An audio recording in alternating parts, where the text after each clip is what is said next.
Alors moi, si je mange bio, c'est principalement pour éviter de consommer des fruits et des légumes qui auraient subi des traitements aux pesticides. En fait, avec les fruits de l'agriculture conventionnelle, ce qui me dérange, comme les pommes par exemple, c'est de manger la peau. Alors en fait, c'est dommage parce qu'il paraît que c'est là qu'il y a toutes les vitamines. On entend très souvent qu'il y a des traces de pesticides dans les aliments qu'on consomme. D'un côté, je trouve ça un peu inquiétant, mais je sais pas, je me dis que si c'était dangereux, ce serait pas autorisé, si. Je sais pas. Alors, j'ai lu qu'il y avait aussi des pesticides dans la bio, mais je comprends pas trop, ça devrait être totalement interdit d'après moi. J'avoue que je suis un poil perdu sur ces questions. Est-ce que ceux qui sont autorisés en bio sont inoffensifs? Ils servent aussi bien à tuer les mauvaises herbes que les puces de votre chien ou les insectes qui ravagent les cultures, ce sont les pesticides. En France, environ 44 000 tonnes de pesticides de synthèse ont été vendus en 2020, soit 23% de plus qu'en 2019. Ces produits ont beau faire l'objet d'une réglementation, ils ne sont pas sans effet sur la santé de celles et ceux qui y sont exposés en plus ou moins grande quantité, agricultrices ou simples riverains. Et selon l'Organisation mondiale de la santé, l'alimentation est la principale source d'exposition aux pesticides pour les consommateurs. Alors pour nous parler de ces intrants chimiques qui font polémique, j'ai deux invités. Nadine Leverja, bonjour. Bonjour. Vous êtes déléguée générale de l'ONG Génération Future depuis 20 ans et responsable d'une campagne de défense des victimes de pesticides. À vos côtés, Christelle Garnier, bonjour. Bonjour. Vous êtes agricultrice dans l'Yonne en 100% bio et vice-présidente de la COSEBI, qui est la première coopérative 100% bio de France depuis 1983, qui est aussi sociétaire de Biocoop, dont vous faites partie du conseil d'administration. C'est bien ça ? C'est bien ça. Alors, j'ai très brièvement résumé le rôle des pesticides dans mon introduction, mais on va en parler un peu plus précisément. Nadine, qu'est-ce que c'est qu'un pesticide et à quoi ça sert ? Alors les pesticides, en fait, sont des substances qui sont utilisées depuis d'ailleurs très très longtemps par les agriculteurs pour se débarrasser de certains insectes considérés comme indésirables, qui peuvent avoir des impacts sur les cultures, pour se débarrasser de certaines herbes, pareil, considérées comme indésirables, de champignons, donc qui entraînent des maladies ensuite pour les cultures. On utilise, alors on varie entre les pesticides dits de synthèse, qui sont donc fabriqués par synthèse avec l'industrie du pétrole, et les pesticides dits naturels qu'on utilise par exemple en agriculture biologique et qui sont souvent moins rémanents, moins persistants que les pesticides de synthèse. Qui viennent donc de produits naturels. Qui sont souvent extraits soit de plantes, soit de minéraux, soit voilà, qui sont... il est important aussi de bien noter que qui dit naturel dit pas forcément sans danger, mais ça c'est aussi intéressant de s'intéresser à cette question-là pour montrer qu'il y a quand même une vraie différence entre les produits de synthèse. Aujourd'hui, on compte à peu près 400 substances actives dites de synthèse qui sont mises sur le marché, quasiment toutes autorisées en France, et puis quelques dizaines de substances dites naturelles utilisées plutôt en agriculture biologique et qui en effet sont extraits souvent de plantes. Pour reprendre un peu l'actualité, on a entendu parler de deux substances récemment, le glyphosate et le chlordécone. C'est des pesticides, les deux ? Les deux sont des pesticides, donc de synthèse. Le glyphosate est en fait la substance déclarée active d'un produit formulé qu'on appelle souvent le Roundup, qui sert à donc se débarrasser d'herbes dites indésirables. Et la chlordécone, c'est un insecticide, en revanche, organochloré, qui lui a été utilisé pendant des années aux Antilles, entre 1973 et 1993, qui est très dangereux, puisque ce produit a été incriminé sur certaines pathologies comme le cancer de la prostate, par exemple. Il était d'ailleurs tellement dangereux qu'il a été interdit aux États-Unis en 1976. Et pourtant, nous, en France, on a continué, et dans les Antilles, à l'utiliser. Il est très persistant. Il pollue les sols durablement. Et donc, c'est un vrai souci. Et des molécules comme ça, malheureusement, en produits de synthèse, il y en a beaucoup. Alors justement, est-ce qu'on a des chiffres concrets sur les conséquences de ces pesticides de synthèse sur la santé, que ce soit riverains, agriculteurs ou consommateurs ? Des données, on en a malheureusement maintenant beaucoup. Pendant des années, en fait, en France, on a manqué de recherche scientifique. Et depuis quelques années, la recherche médicale française, l'INSERM, a publié en 2013 et une mise à jour en 2021 une expertise collective qui montre en effet des effets réels sur la santé pour l'utilisation de ces pesticides, notamment avec certaines pathologies bien ciblées, comme les lymphomes non-Hodgkiniens, la maladie de Parkinson, ou encore les myélomes, qui sont des cancers, et qui sont d'ailleurs reconnus comme des maladies professionnelles aujourd'hui. Et plus récemment, le ministre de l'Agriculture a déclaré que le cancer de la prostate serait lui aussi inclus dans les maladies professionnelles. C'est bien la preuve que ces produits-là ont un impact sur les populations, à la fois les agriculteurs, mais aussi les populations générales. Par exemple, les femmes enceintes, quand elles sont exposées à ces produits-là, les bébés à naître peuvent avoir des problèmes de santé. Notamment, il y a des liens qui sont faits avec les leucémies ou des troubles comportementaux. Et même dans la population générale, on commence à montrer des liens. Alors pour l'instant, les présomptions sont faibles, mais quand même, on commence à montrer des choses sur Parkinson ou des troubles du spectre autistique. Et donc, les interrogations et les craintes sont réelles, en tout cas en termes d'exposition. Donc les chiffres sont là, les études scientifiques, médicales prouvent qu'il y a des conséquences sur la santé, qu'il peut y en avoir en tout cas. J'imagine que c'est pour ça qu'au niveau de la loi, on s'adapte vite ou pas tellement ? Alors, il faut le reconnaître, au sein de l'Union européenne, une réglementation qui a été mise à jour au début des années 2000 pour encadrer la mise sur le marché et l'utilisation des pesticides. C'est d'ailleurs, dans le monde, l'une des plus protectrices, celle de l'Union européenne, mais elle a encore beaucoup de faiblesses. On sait que, par exemple, au sein de l'Union européenne, on a mis en place des critères d'exclusion, c'est-à-dire qu'on va retirer du marché des substances parce qu'elles sont cancérigènes, mutagènes, reprotoxiques, certaines, ou encore des perturbateurs. Est-ce que vous pouvez expliquer un peu la différence entre cancérigène, mutagène, reprotoxique ? Alors, les substances cancérigènes, elles peuvent induire le cancer. Celles qui sont mutagènes vont faire muter en fait les gènes et donc potentiellement induire un cancer. Les reprotoxiques, elles vont avoir un effet, par exemple, sur des troubles de la fertilité, de la reproduction. Et puis donc les perturbateurs endocriniens, donc qui sont des substances qui à très faible dose peuvent agir sur le système. Parabènes, BPA, on en a parlé. Oui, et donc de nombreux pesticides qui peuvent induire en effet donc des effets sur la santé. Et donc ça, dans le cadre de la réglementation européenne, aujourd'hui qui est plus protectrice, normalement, certains, on ne devrait plus les retrouver sur le marché et donc plus être exposés. Le souci, c'est que il y a beaucoup de failles dans cette réglementation, notamment au niveau de l'évaluation et de l'homologation, puisqu'on se rend compte que dans les dossiers qui sont déposés par les industriels, il y a beaucoup d'études scientifiques académiques qui sont écartées pour de mauvaises raisons, et du coup on laisse sur le marché ces substances qui sont pourtant dangereuses pour la santé et pour l'environnement aussi d'ailleurs. Au niveau des utilisations aussi, l'encadrement aujourd'hui est relativement problématique. Nous, on a d'ailleurs attaqué en France des textes réglementaires qui sont censés protéger les riverains, mais qui en fait ne protègent pas les riverains. Ils sont encore exposés de manière très importante justement à des substances qui sont dangereuses. Et donc il y a encore beaucoup à faire. De la même manière, les effets dits cocktails, c'est-à-dire le mélange des pesticides, n'est pas évalué. Donc on laisse sur le marché finalement des mélanges dont on ne sait pas les conséquences qu'ils peuvent avoir sur la santé, ou plutôt si, on commence à le savoir. Il y a des études qui sont menées notamment à Toulouse, un laboratoire qui s'intéresse justement à ce mélange dans les aliments et qui montre que ça peut créer des problématiques au niveau de la santé. Donc il y a encore beaucoup à faire sur ce d'obstacles. Mais alors, est-ce que c'est des obstacles liés à la pression de certains lobbies ou... Il y a plusieurs niveaux, bien sûr, ce que j'évoquais tout à l'heure sur les dossiers d'évaluation. Ces dossiers d'évaluation des substances actives et des produits formulés sont déposés par les industriels eux-mêmes. Donc c'est eux qui vont chercher des études, c'est eux qui les mettent dans les dossiers et qui les écartent. Et on va justement publier, nous, prochainement, un dossier sur le glyphosate pour de mauvaises raisons. Et souvent, d'ailleurs, en ne suivant pas les règles pourtant officielles, ils vont considérer que ces études sont trop faibles, elles ne sont pas représentatives, etc. Et du coup, on va se retrouver avec des dossiers qui affaiblissent et qui finalement donnent crédit à la substance en disant qu'elle n'est pas dangereuse pour la santé. Donc il y a cet aspect-là, peut-être aussi parfois une faiblesse des pouvoirs en place qui finalement, pour des raisons économiques, souvent portées par les agriculteurs, disant qu'ils sont dans des impasses s'ils n'ont plus ces substances-là, continuent à laisser sur le marché ces molécules, on l'a vu avec le dossier du glyphosate par exemple. Alors parlons justement des agriculteurs, plutôt agricultrices. Christelle, vous avez repris l'exploitation familiale en 2004. Qu'est-ce qu'on trouve chez vous ? Qu'est-ce que vous cultivez ? Alors donc mon exploitation, effectivement, je l'ai reprise en 2004. C'est une exploitation de céréales en fait. Donc quand je l'ai reprise, elle était en conventionnel, donc j'ai mis en place. On peut rappeler pour les gens qui ne connaissent pas ce mot. C'est l'utilisation de pesticides d'intrants chimiques en fait conventionnels, c'est ça, voilà, grosso modo. Conventionnel, c'est l'agriculture la plus répandue en France, donc ça veut dire utilise tout un tas d'intrants chimiques, donc des pesticides, mais aussi des engrais, etc. Donc mon exploitation, au départ, mes parents avaient une exploitation conventionnelle, donc utilisaient ces produits, et moi, quand je me suis installée en 2004, mon premier projet a été de la convertir en agriculture biologique. Donc, j'avais que des céréales à l'époque. Et puis maintenant, en plus, j'ai un atelier de volaille de chair en vente directe à la ferme. Mais voilà. Justement, comment on passe de conventionnel à bio ? On brûle tout, on rase tout et on recommence ?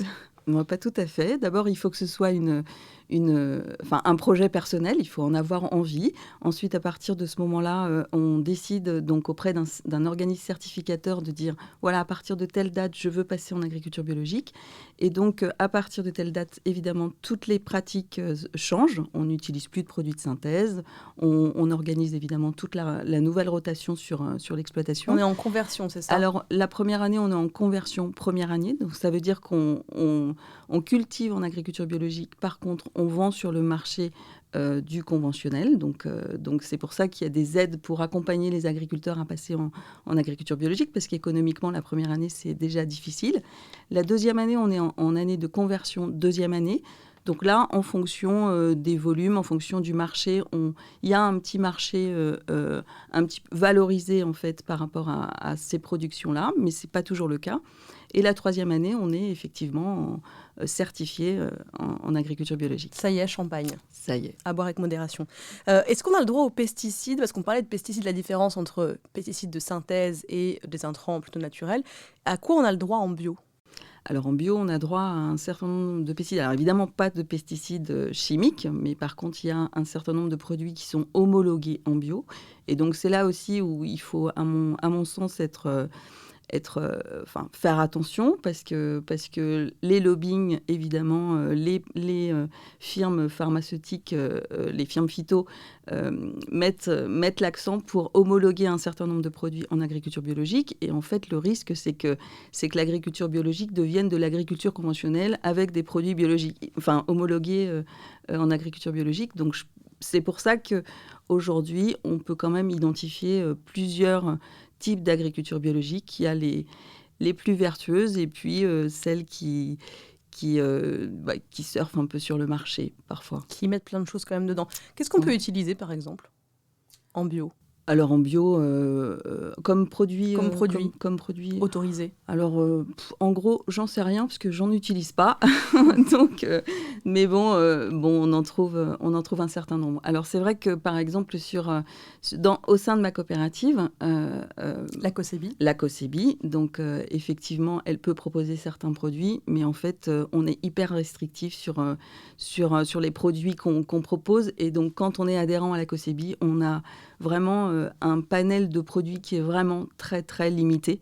Et du coup, je les connais pas vraiment, quoi. Enfin, ceux-là, un peu plus, mais bon, ce sont des choses plus acceptables, en tout cas, dans nos pratiques. Alors justement, à quoi ça sert la COCEBI? C'est une coopérative bio en France depuis 1983. C'est quoi? Alors, une coopérative, c'est des personnes qui s'associent en fait autour d'un même projet politique. Et donc, la coopérative COCEBI, c'est 250 agriculteurs. J'ai envie de dire 250 paysans, parce qu'en fait, on est quand même des paysans avant d'être agriculteurs.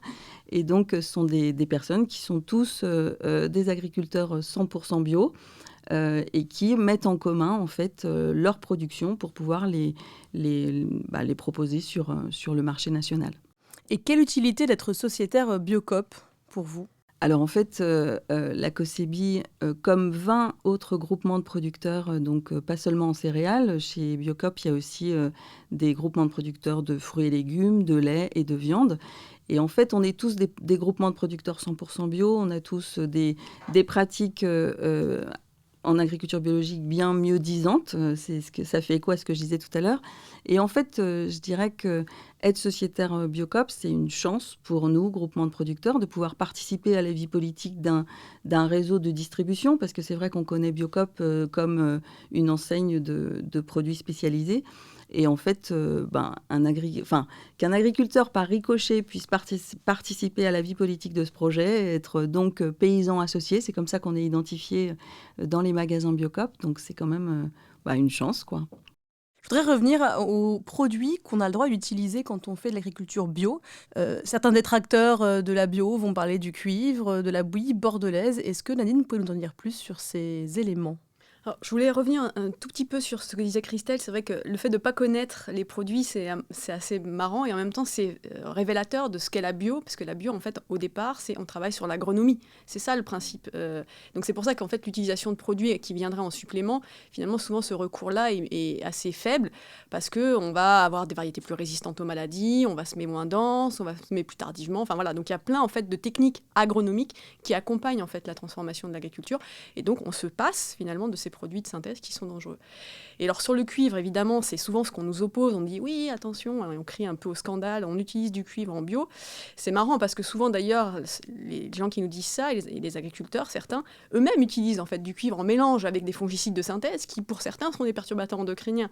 Donc c'est aussi cette question-là qu'il faut remettre un peu sur le devant. De la même manière, le cuivre en fait est à l'état naturel partout. D'ailleurs, le cuivre est indispensable à la santé. C'est un anti-infectieux. Voilà, on le trouve vraiment dans les aliments. On le conseille même en milieu médical, donc c'est quelque chose quand même qu'on considère comme sain, en tout cas au départ.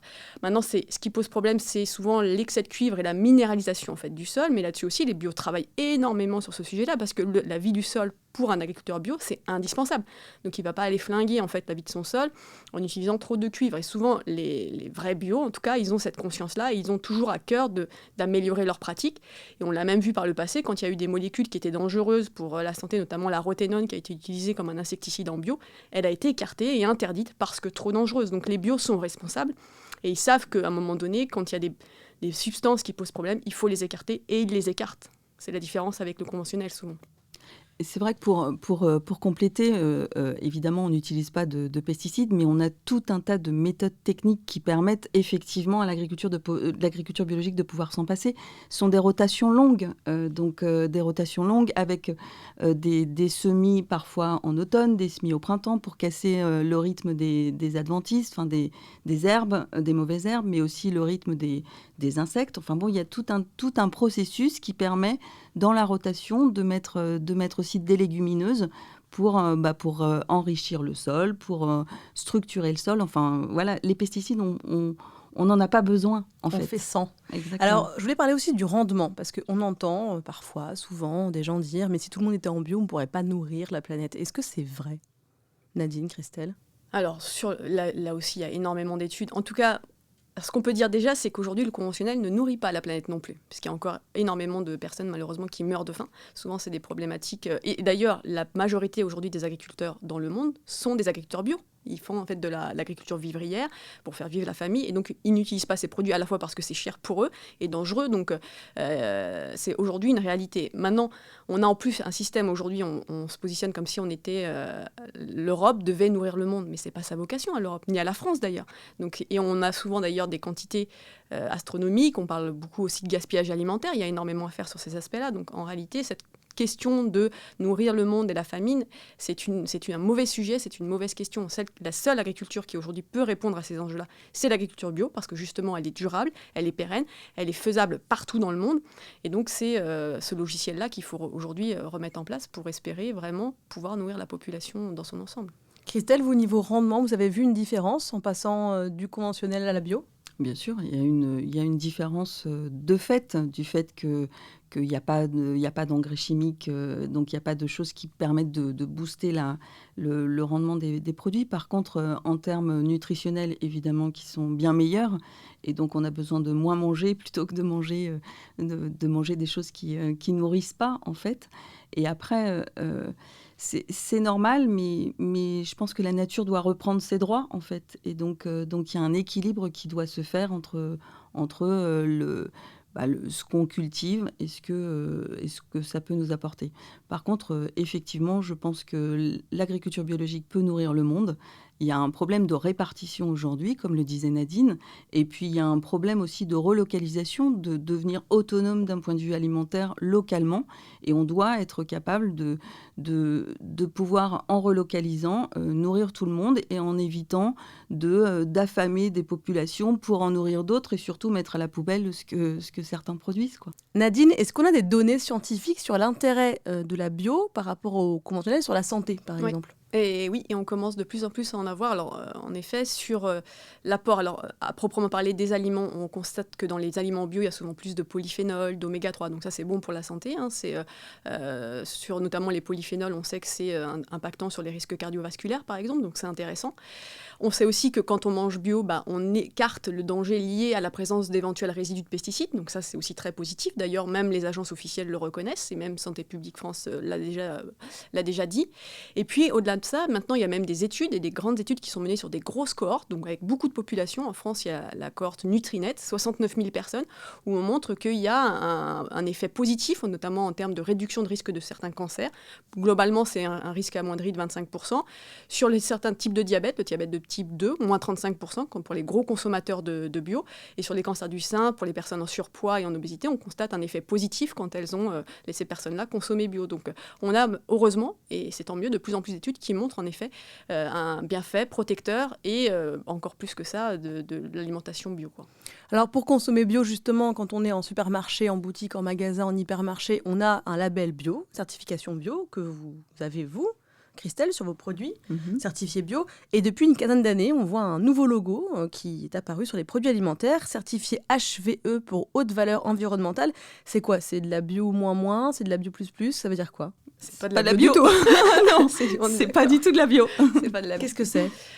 Alors, au départ, la démarche, nous, on ne se cache pas, on trouvait intéressant de se dire que pour accompagner des agriculteurs qui sont très éloignés du bio, les mener vers ce qu'on appelle une troisième voie, donc un système qui va les accompagner et va leur faire franchir le cap de la bio, on pouvait envisager ce développement-là. En fait, au départ, cette idée donc, de la haute valeur environnementale est venue du Grenelle de l'environnement, développée là-dessus. Mais cette haute valeur environnementale a été complètement dévoyée. En fait, on se retrouve avec un système agricole où il n'y a pas d'interdiction d'utilisation de pesticides. Donc, en fait, on est dans un système conventionnel. Un petit peu mieux fait, puisque parfois ils vont un peu planter les haies, etc. Mais pour avoir cette certification HVE, finalement, c'est très facile et c'est très éloigné des contraintes de la bio, justement. Et d'ailleurs, je vous invite à lire, ceux qui ont le temps, une étude menée par un cabinet qui s'appelle Le Basique, qui a fait justement la comparaison des labels alimentaires, HVE, label zéro résidu, et qui montre qu'en fait, il n'y a pas d'effet positif sur l'aspect social, d'ailleurs, environnemental et sanitaire de ces labels-là, contrairement au bio qui, lui, sort vraiment du lot, et donc fait cette comparaison qu'on a du mal à faire en tant que consommateur, parce qu'on ne connaît pas, en effet, quelles sont les règles pour chacun de ces labels. Et là, ce travail-là est fait. Et vous pouvez voir d'un seul coup d'œil que le bio est évidemment bien au-dessus de ce système agricole qu'on essaie de nous vendre comme quelque chose de très positif, de très durable vertueux. Et très vertueux. Vous, Christelle, vous êtes souvent contrôlée. Comment ça se passe quand on fait de la bio? On a des gens qui arrivent, inspecteur bio, bonjour, on vérifie votre exploitation. Comment ça se déroule? Ah ouais, complètement, en fait. Quand on est certifié en agriculture biologique, ça veut dire que tous les ans, on a 2 contrôles. Donc, un contrôle sur rendez-vous.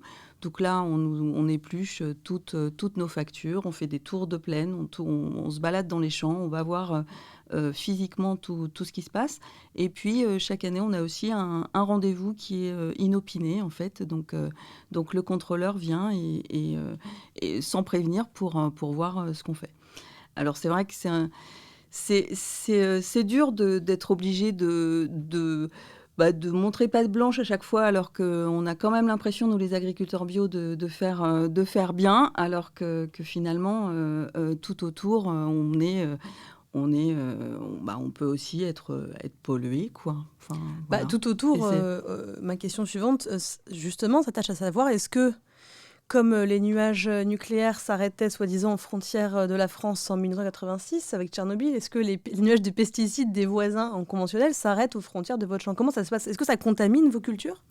Alors en fait, on a évidemment Ah zut, j'ai perdu là. C'est pas grave.